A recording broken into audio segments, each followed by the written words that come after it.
दिल्ली दुनिया भर के डेलीगेट्स जो आते हैं भारत के अंदर, वो दिल्ली के अंदर भारत को देखते हैं कि दिल्ली कैसी है तो भारत वही वैसा होगा। जहां भारत को शर्मिंदगी से बचाना है वहां इस प्रकार के बिल लाने आवश्यक होते हैं अध्यक्ष जी, जब कोई अनारकी लोग सत्ता के ऊपर बैठ जाए। अध्यक्ष जी, ये महाभारत में जो कहा गया है कि जब जब धरती के ऊपर अधर्म पैदा होगा तब तब मैं प्राप्त आगे आता हूं। जब जब अधर्म बढ़ता है सज्जन लोगों की रक्षा के लिए मैं आता हूं, दुष्टों के विनाश करने के लिए मैं आता हूं, धर्म की स्थापना के लिए मैं आता हूं और युग युग में हमेशा जन्म लेता हूं। ये महाभारत में कहा गया हमारे पुराण में अध्यक्ष जी। अब अध्यक्ष जी, ये बिल दिल्ली में पिछले 8 वर्ष से हो रहे अधर्मी सरकार के अधर्म को समाप्त करने के लिए लाया गया है। अध्यक्ष जी, महाभारत में एक चरित्र था जिसका नाम था दुर्योधन। आज दुखद है कि दिल्ली राज्य में भी उसी चरित्र का उसी नकारात्मक मानसिकता का व्यक्ति इस दिल्ली के अंदर दुर्योधन के रूप में यहाँ पर बैठा हुआ है। सर फर्क इतना है, वो दुर्योधन लंबा चौड़ा था, ये दुर्योधन थोड़ा बौना है। सर दूसरा, उसके पास एक शकुनी था और इस बौने दुर्योधन के पास को बहुत भ्रष्टाचारी, परिवारवादी, सनातनी विरोधी ऐसे गठबंधन के लोग साथ लग गए हैं सर। इसलिए अध्यक्ष जी, राज्य के एडमिनिस्ट्रेशन और जनप्रतिनिधिगण में तालमेल की आवश्यकता होना जरूरी है। मैं सहमत हूं, अभी नेता प्रतिपक्ष ने विपक्ष ने कहा है, दोनों को मिलकर जनता के काम, जनता की सेवा करनी चाहिए, ये बिल्कुल ठीक है अध्यक्ष जी। परंतु जब अध्यक्ष जी छलिया, अहंकारी, भ्रष्ट, कायर जनप्रतिनिधि सत्ता में बैठ जाते हैं तब जन सेवा में लगी व्यवस्था पक्ष को संरक्षित करना अति आवश्यक हो जाता है अध्यक्ष जी। अध्यक्ष जी, इस बौने दुर्योधन के चरित्र की विशेषता मैंने पहले कहा छलिया के रूप में।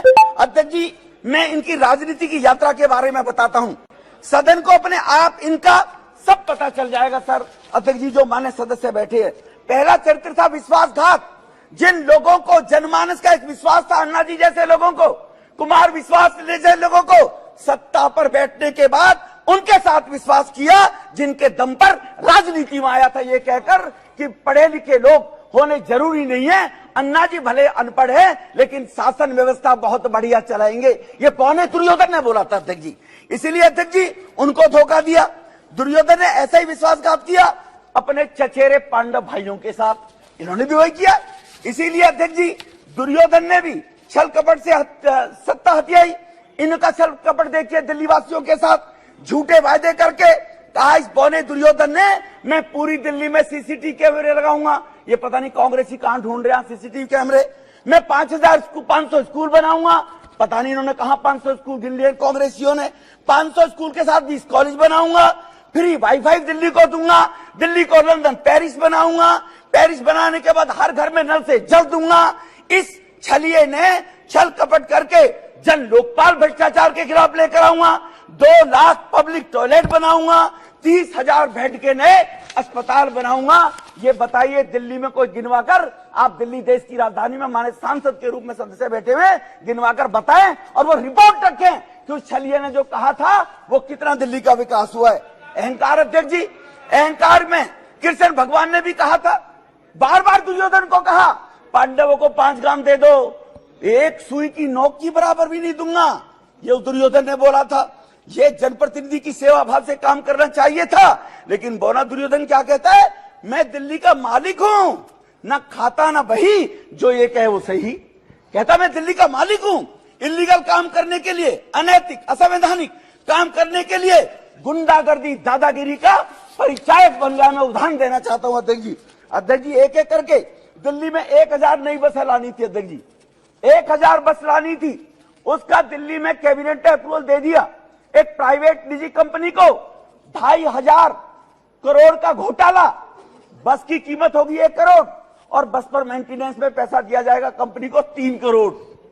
जब जो कमिश्नर ट्रांसपोर्ट थी उसने कहा इसके लिए डीपीआर बनाइए, टेंडर होगा, ऐसे टेंडर दिए जाते हैं क्या?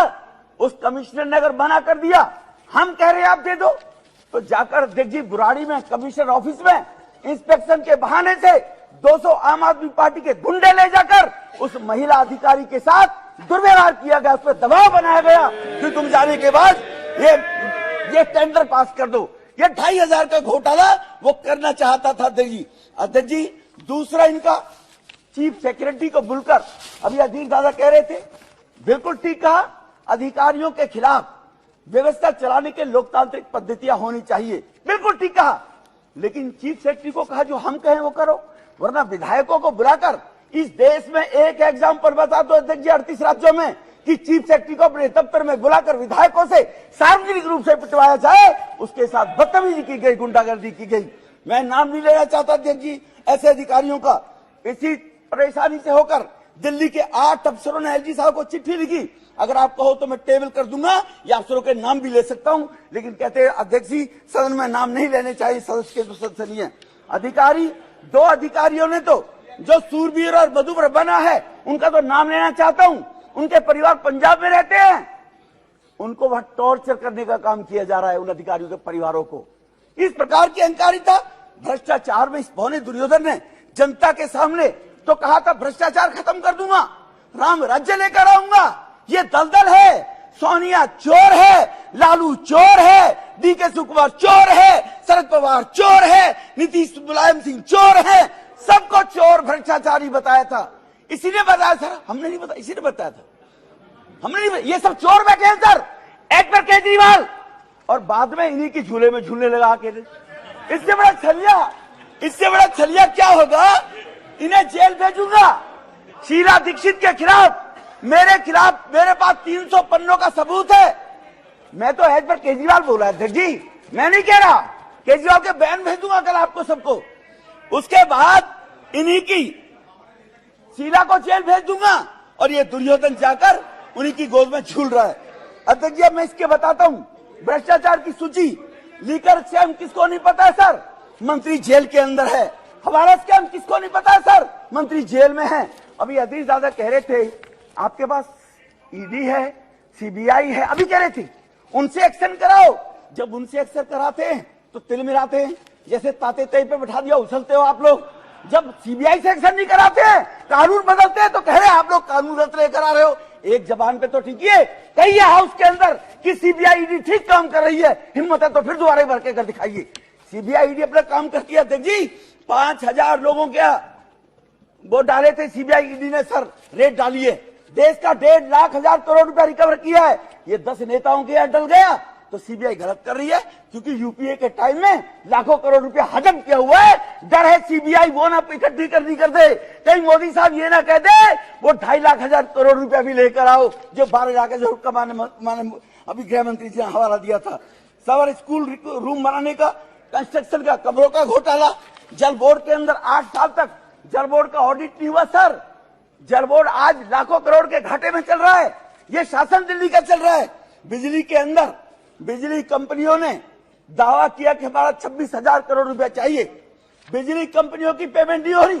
मैं वकालत नहीं कर रहा कंपनियों की, वो भी लुटेरे, लेकिन किसके नीचे, पहले शीला दीक्षित लुटेरी थी, अब ये बौना दुर्योधन लुटेरा आ गया। इसीलिए मैं आपको बताना चाहता हूं, उस 26,000 करोड़ की सर कर दो, स्पष्ट कर दो सर, उस 26,000 करोड़ की लेनदारी के लिए कंपनियां एप्टल कोर्ट में गई। एप्टल कोर्ट ने फेवर में दिया कंपनियों के लिए कि इसका पैसा लौटाए सरकार।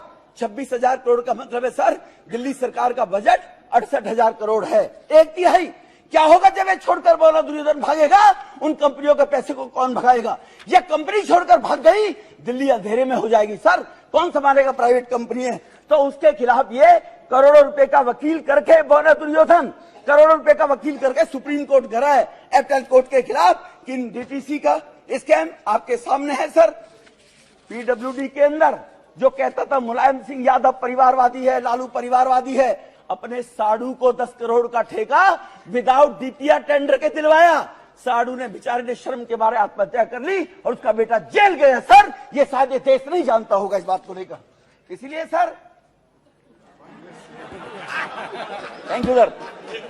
इसलिए आप नेताओं के परिवार के लोगों को, लालू परिवारवाद, मुलायम सिंह परिवारवाद, सोनिया जी परिवारवाद, वो सब उसी के पिछड़े बने में सारे के सारे लोग।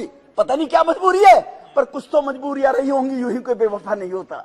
इसलिए कहीं ना कहीं इनकी मजबूरियां हैं। इसलिए सर, आप नेताओं के परिवार वालों को पिछले दरवाजे से जो इनके विधायक हैं, जो इनके मिनिस्टर हैं, उन चहेतों को 437 लोगों को 2.5 लाख से 1.5 लाख रुपए, कोई ओबीसी नहीं, कोई एससी नहीं, कोई किसी प्रकार का रिजर्वेशन नहीं, 437 लोगों को सर ओबीसी रिजर्वेशन के नाम से 2000 करोड़ रुपए की बंदरबाट की, जो लेफ्टिनेंट गवर्नर साहब ने सर यहां पर प्रदर्शित नहीं कर सकता, टेबल जरूर करूंगा इनके खानदानों को, जिनको सब लोगों को 2.5 लाख से 1.5 लाख रुपए तक की नौकरी देकर इन्होंने भ्रष्टाचार कम के 2000 करोड़ रुपया बांटा जाता है। इन आम आदमी पार्टियों के विधायकों के बेटी, बेटा, बहू, मौसी, फूफी, चाची, ताई, इनको बांटा जाता है ये पैसा। इसीलिए इस बौने दुर्योधन के बारे में जो ये अभी बोल रहे थे 2 मिनट पहले कि वो बहुत बढ़िया काम कर रहे हैं ये बंदरबाट करने का, अब आता सर कायर था, दुर्योधन कायर था सर, लड़ाई नहीं लड़ सकता था, चाले फेंकता था सुकनी के माध्यम से। दुनिया में कोई मुख्यमंत्री है, भारत में कोई मुख्यमंत्री है जिसके पास एक भी विभाग नहीं है, इसके पास विभाग कोई नहीं है, इतना कायर है, साइन कराएगा अफसरों से। अफसर क्यों साइन करेंगे जी मरने के लिए? मुख्यमंत्री क्यों नहीं करेगा? साइन कराएगा मंत्रियों से, 2 मामा जेल भेज दिए, ठीक है ना जी, उनसे साइन करवा के जी। कायर, इससे बड़ा कायर क्या होगा जी? कोई जिम्मेवारी जो आदमी नहीं लेता हो, परिवार का कोई सदस्य जिम्मेवारी से भगे तो उससे बड़ा नालायक परिवार का मुखिया नहीं होता है क्या सर? कि परिवार की जिम्मेवारी लेने के लोग जिम्मेवार ना हो, तो इससे बड़ा कायर क्या होगा? ऐसा कायर व्यक्ति अगर दिल्ली की गद्दी पर बैठेगा तो दिल्ली सर देश की राजधानी है सर। सर 2G स्पेक्ट्रम के मैच गेम वो चल रहे हैं सर, तो इसीलिए सर 2G स्पेक्ट्रम के दौरान अगर भारत की अस्मिता लुटेगी, अगर भारत की अस्मिता लुटेगी तो भारत बदनाम होगा, क्योंकि इनकी एक मंत्री विदेश में भी गई, एजुकेशन एक प्राइवेट प्रोफेसर की कॉल पर गई थी और यहां मैसेज दिया, मुझे कैम्ब्रिज ने बुलाया, यूनिवर्सिटी ने, एक प्राइवेट प्रोफेसर ने बुलाया था, और वहां जाकर कहती है इसकी मंत्री राहुल बाबा की तरह की दिल्ली में 5000 करोड़ लोग भूखे सोते हैं, पता नहीं अफीम पंजाब से अफीम खाकर सोते हैं क्या? अरे 80 करोड़ लोगों को तो मुफ्त खाना दिया जा रहा मोदी जी के माध्यम से 3 साल से, वो कह रहे 5 करोड़ रुपया, 5 करोड़ लोग भूखे सोते हैं, 25 करोड़ लोगों पे मकान नहीं है। इसलिए ये भी एक रफूगर है सर, इसके भी मामा फूफी को लगा दिया होगा कहीं, इसकी भी मामा फूफी को दे दिया होगी नौकरी कहीं न कहीं ले जाकर। तो सर ये आपको अवसर मिलेगा, आपको अवसर मिलेगा तो बोलिएगा प्लीज, अभी अपनी आपको अवसर मिलेगा। नाम देता हूं सर, ऑन रिकॉर्ड में कहता हूं, नकारात्मक सोचकर शिक्षा की राजनीति करने वाला व्यक्ति, भाटी के अंदर कॉलेज खुलना था, 8 एकड़ जमीन चाहिए थी, डीएम बोलती है डीएम बोलती है बोलो विधुड़ी से जमीन ले ले। डीएम ने कहा सर विधुड़ी अपने घर के लिए नहीं मांग रहा, दिल्ली विश्वविद्यालय का कॉलेज खुलेगा। उन्होंने मिनट्स में लिखा है सर, डीएम ने मिनट्स में लिख के चली गई कि विधुड़ी जी वो जमीन नहीं देने वाले हैं। ऑनरेबल लेफ्टिनेंट लैंड उनके पास थी, ऑनरेबल लेफ्टिनेंट गवर्नर ने कितना भागना पड़ा, पहले उस लैंड को अर्बनाइज कराना पड़ा एसडी साहब को, तब वहां जमीन दी। क्या गरीब के बच्चों के पढ़ने के लिए, बच्चों के लिए कॉलेज नहीं होना चाहिए दिल्ली के अंदर? इसने कहा 20 कॉलेज खोलूंगा, और नकारात्मक सोच के कारण एक कॉलेज की भी इजाजत नहीं दी। इसलिए सर मैं बता देना चाहता हूं इनको, जिस सुप्रीम कोर्ट का रोना रो रहे हैं, ऑनरेबल सुप्रीम कोर्ट ने कहा था, अभी बड़ी सुप्रीम कोर्ट की तारीफ वाहवाही कर रहे थे, ऑनरेबल सुप्रीम कोर्ट ने कहा कि तुम्हारे पास 13,000 करोड़ रुपया एडवर्टाइजमेंट के तो हैं, लेकिन रैपिड रेल के लिए 450 करोड़ नहीं है कि दिल्ली में मेरठ तक, दिल्ली में गाजियाबाद तक रैपिड रेल का संचालन हो। ये किसने टिप्पणी की है सर? ये ऑनरेबल सुप्रीम कोर्ट ने की है। तो सुप्रीम कोर्ट की यह बात भी तुम्हें याद करनी चाहिए और बतानी चाहिए, इस बौने दुर्योधन ने 13,000 करोड़ रुपया एडवर्टाइजमेंट पर प्रचार प्रसार में तो लगा दिया, लेकिन 4.5 करोड़ रुपया रैपिड रेल के लिए, डीपीआर के लिए बौने दुर्योधन ने नहीं दिया सर। इसलिए सर आयुष्मान योजना रोककर 2018 में योजना दिल्ली में नकारात्मक सोच सर, पूरी देश में गरीबों की, बीजू पटनायक जी अपनी योजना चला रखी है, सबने चला रखी है, लेकिन दिल्ली के अंदर गरीब का बेटा, गरीब की मां, बहन, बहू बगैर इलाज के जीवन को न खो दे, वो दिल्ली के लोगों को आयुष्मान भारत योजना आज तक इस बौने दुर्योधन ने लागू नहीं की। अरे दिल्ली वासी ने तुझे मुख्यमंत्री बनाया है, अरे तेरी दुश्मनी बीजेपी से हो सकती है, लेकिन दिल्ली के 2.5 करोड़ से तेरी क्या दुश्मनी है? आयुष्मान भारत योजना क्योंकि मोदी साहब लेकर आए गरीबों के लिए, वो आज तक लागू नहीं की सर। इसलिए मैं नकारात्मक सोच की बात बता रहा हूं सर।